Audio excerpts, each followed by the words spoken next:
สบายดีสบายดีทุกคน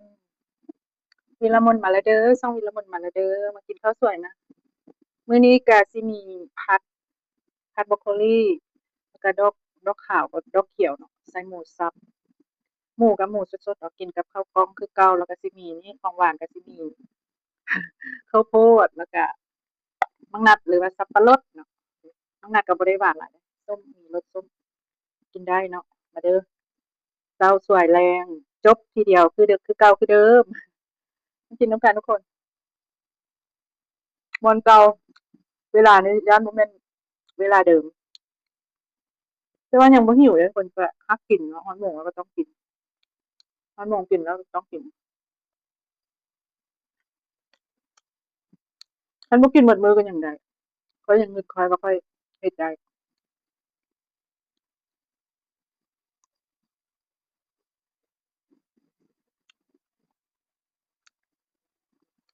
บ่กินก็บ่กินน้อยก็บ่ได้เนาะต้องกินเนี่ย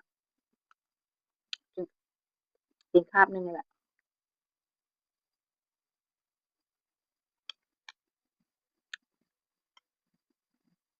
เห็นผลเด้อกับเจ้าข้อยเฮ็ดมานี่เดือนเดือนปลายแล้วข้อยน่าจะลงหลายเติบแล้วบ่อยู่ฮอดบ่มีซิมแต่ว่าเครื่องนุ่งข้อยนี่ล่มหมดก็คือต้องเสื้อตัวที่ว่ามันฟิตๆแน่นๆครับๆข้อยนุ่งได้หมดตอนนี้กินข้าวคาบเดียวออกกำลังกายมื้อ2เทื่อหวานมันบ่กิน ของทอดของมันของหวานก็เป็น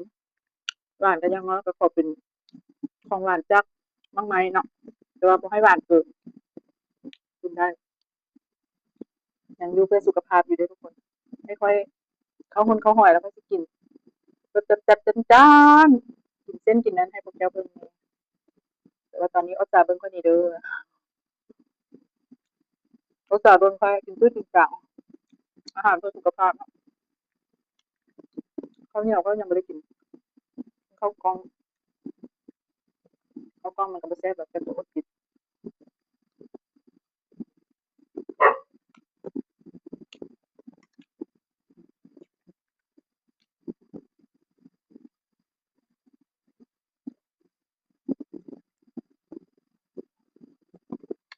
ข้าวกล้องก็2บ่วง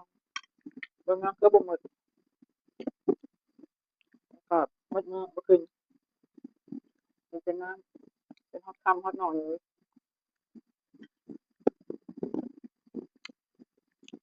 ต้องเฮ็ดเอาจริงเอาจังเลยทุกคนจังได้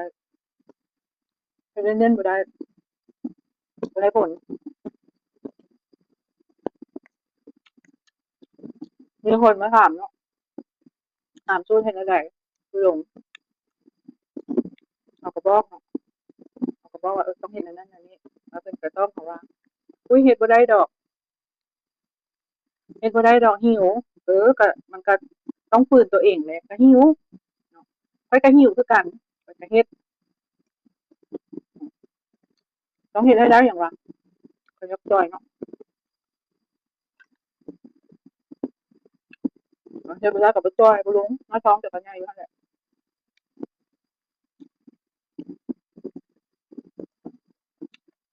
แล้วก็แล้วก็เว้าอีกเนาะว่าอืมเฮ็ดไปเฮ็ดมาแล้วก็ว่าผัวนั้นเว้าให้ว่าบ่เจ็บไข้ได้ป่วยล่ะค่อยบ่เบิ่งค่อยบ่ป่วยจะได้มาอดมาหิวเออบ่แบบอ้างใส่เฮาหั้นนะก็แล้วแต่เนาะอันนี้เนาะไผอะข้อยก็เฮ็ดเขาก็แนะนำเจ้าถามมาเขาก็ตอบไปเขาก็ตอบไปอย่างนั้นข้อยเฮ็ดแบบนั้นแบบนี้เจ้าเฮ็ดได้เจ้าก็เฮ็ดเจ้าเฮ็ดบ่ได้แล้วก็แล้วบ่ต้องบ่ตอบเนาะแล้วพวกแล้วเพิ่นละว่าย้านเมียเพิ่นทั้งเฮ็ดแล้วเมื่อยบ่ได้กินข้าวกินน้ำแล้วย้านเมื่อยย้านเป็นพยาธิพะเยาเพิ่นละว่าซี้แล้วเขาละตอบไปว่าอ้วนทันทีสิเป็นพยาธิพะเยาเนาะวันนั้นอย่าเครียดกับข้อยบัดนี้เออ เห็นหน้าเขาจะเซ้อเขาจะเว้าเวียงฟังเขาก็ว่าปานเขาสิแขเขาว่าเจ้าเป็นผู้มาถามเขาเองเขาก็ว่าสิแม่นเนาะ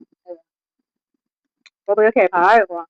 เขาย่างไปเขาเจ้าถามเขาเองเขาเจ้าเห็นข้อยว่าข้อยจ้อยลงเจ้าถามข้อยข้อยก็เว้าตามนั้นเพราะนั้นแล้วก็บ่เครียดให้เฮาเด้เขาเว้าจั่งซั้นน่ะพวกเจ้า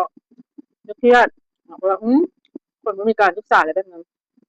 ตัวเองมาถามเขาเองล่ะ มันเขาบอกเขาเว้าแล้วสุดท้ายจะเคลียร์ให้เขาก็จะบ่ได้เว้าหยังหลายเพราะว่าแต่ว่าตุ้ยหั้นติแฮงพญาสิลุ่มเราแฮงสิเป็นพญาน่ะว่าบ่เชื่อไปกวดเบิ่งแม่ไขมันความดันเบาหวานบ่ขึ้นน่ะเขาก็ระบายจังซี่เลยเนาะแม่นบ่ของตัวเองเขามาถามว่าเฮ็ดแนวใดเขาก็บอกเนาะเขาก็บอกว่ากินผักกินผักหลายๆออกกำลังกายของเหนียวบ่กินของหวานบ่กินเขาก็บอกจังซี่แหละ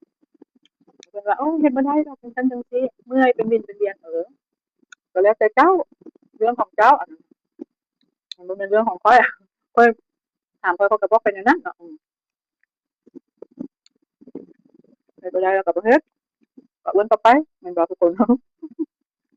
แต่ว่าความจริงนะข้อยบ่แม่นคนตอแหลเว้าความจริงอันเจ้ารักจอยจะไปเฮ็ดข้อยแนะนำไปแล้วเนาะข้อยเฮ็ดบ่แม่นธรรมดาเด้อถามใส่เฮือนข้อยโลดวิธีการควบคุมอาหารข้อยเอาจริงเอาจังแท้ออกกำลังกายเขาก็บ่พักแต่มื้อเดียวเนาะมีผลตอบรับมันก็โอเคข้อยแนะนำแล้วเจ้าบ่เฮ็ดก็เป็นปัญหาของเจ้าแล้วเขาบอกอันนั้นล่ะยังจะเคียนให้เฮาอีกโอ้ตอนข้อยสิงึดเนาะเอองึดง่ายๆ